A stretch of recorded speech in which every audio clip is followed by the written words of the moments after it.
Study the flowchart below. A, B, C, and represents different states of matter. So you have matter and you have a flow chart.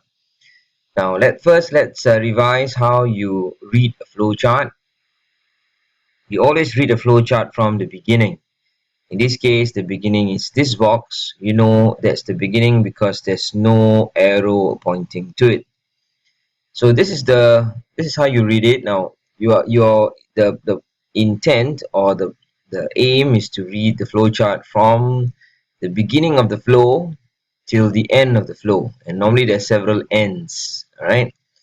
And here, for example, we have A, B, and C, and we know that these are the ends of the flow chart because there are no arrows pointing out of it. All right. So let's read what A is. Okay, so A is a matter. It flows easily. Yes, it does flow easily. It can be compressed. Yes, it can be compressed.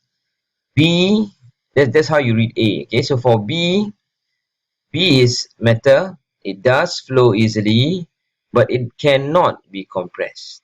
Okay, C is matter that cannot flow easily. Okay, so this is how you read a flow chart. Many mistakes. Many students make the mistake of just reading the box before the ends, and that's when you forget that there are other criteria for you to consider, okay, and think through before you reach the end. Okay, so again, one more time: A is a matter that flows easily and can be compressed. B is matter that can flow easily and cannot be compressed, and C is simply matter that does not flow easily. Now let's revise what the three states of matter are. Obviously, this is matter, and these are the three states that it is referring to. So solid has a definite shape. Now what it means to have a definite shape is that it cannot flow easily. Alright, and solid has a definite volume. That means it cannot be compressed. So if you look at this flow chart, the only end of the flow chart that says it cannot flow easily because it has a definite shape would easily be C. So we know that C is probably a solid. Okay. Now, right now we know that C is a solid, but we have to check the other states too, just to confirm that it is true. And let's look at B. Sorry, let's look at liquid. Liquid has no definite shape. That means it can flow easily. Okay, so if it can flow easily, it can be either A or B. But liquid has no definite volume. That means it cannot be compressed. So we know that B can flow easily and cannot be compressed. We know liquid has no definite shape. That means it cannot flow easily. It has a definite volume. That means it can be compressed. Therefore, B is a liquid. Okay. So it's at this moment it is easy to assume that A is gas because C is solid, B is liquid. So therefore, A must be gas. Well, that's quite a good assumption, but in science we can't assume anything. All right, so we have to check. Now we know that A uh, is a matter that does not flow easily.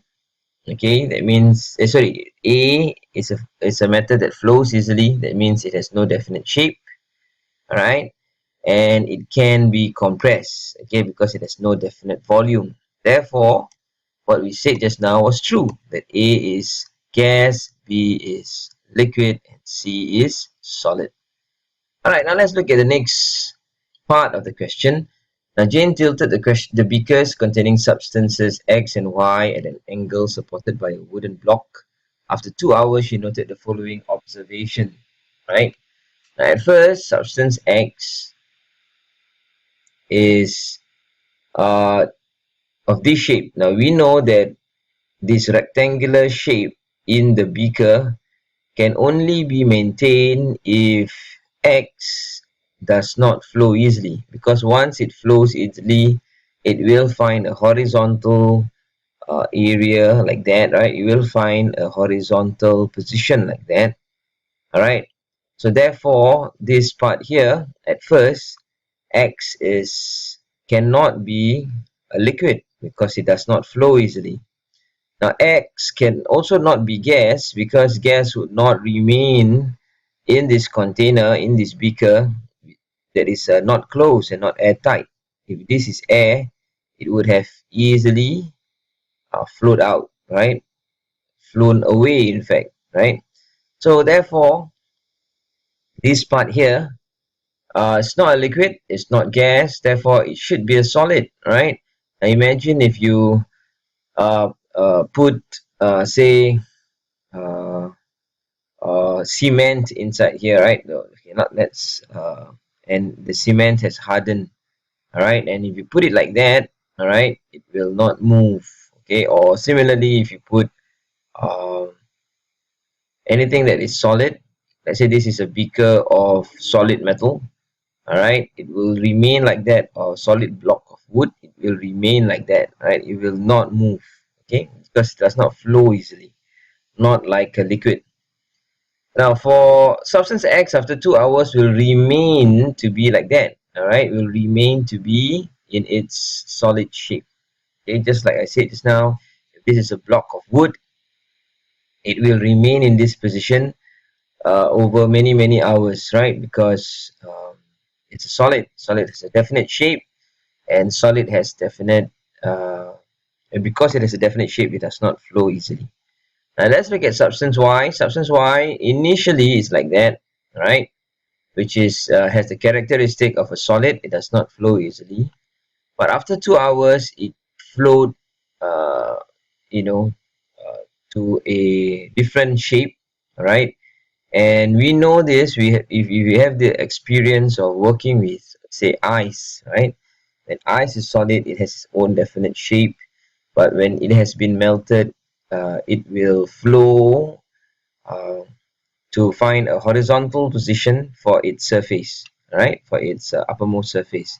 So we know that this is it flowed from this part here. As it melted, it flowed to this shape here.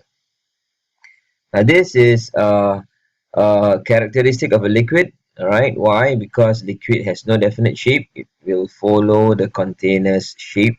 All right, and it will follow. It always finds a horizontal level. All right, so this is a liquid. It has a fixed volume, however, so the same volume here will be the same volume here, and it is not gas because it is not flowing out.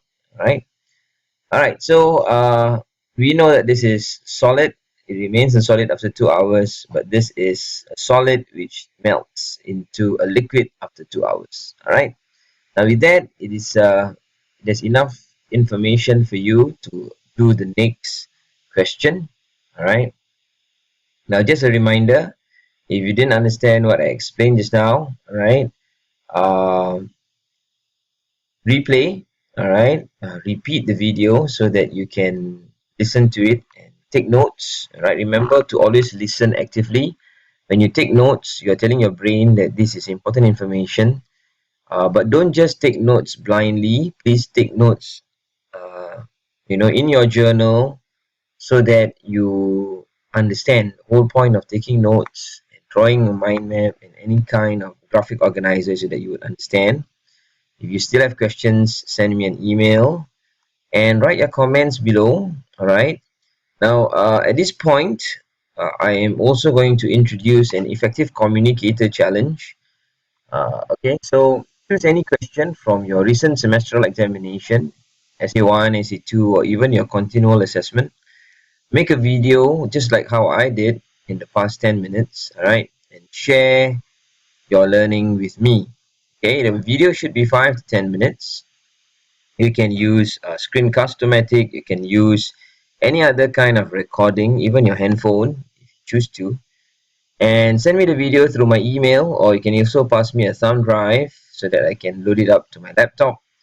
Each submission will be given a house point, all right, and the house with the highest points will receive prizes from me at the end of the term. All right. At this moment, this is for my class only, or for the people, or for the level that I'm doing. Okay. But if you're not from my class and you still want to submit the video, it would be okay. But this is not a school challenge. Okay. This is just my own personal challenge. All right. Okay. With that, thank you.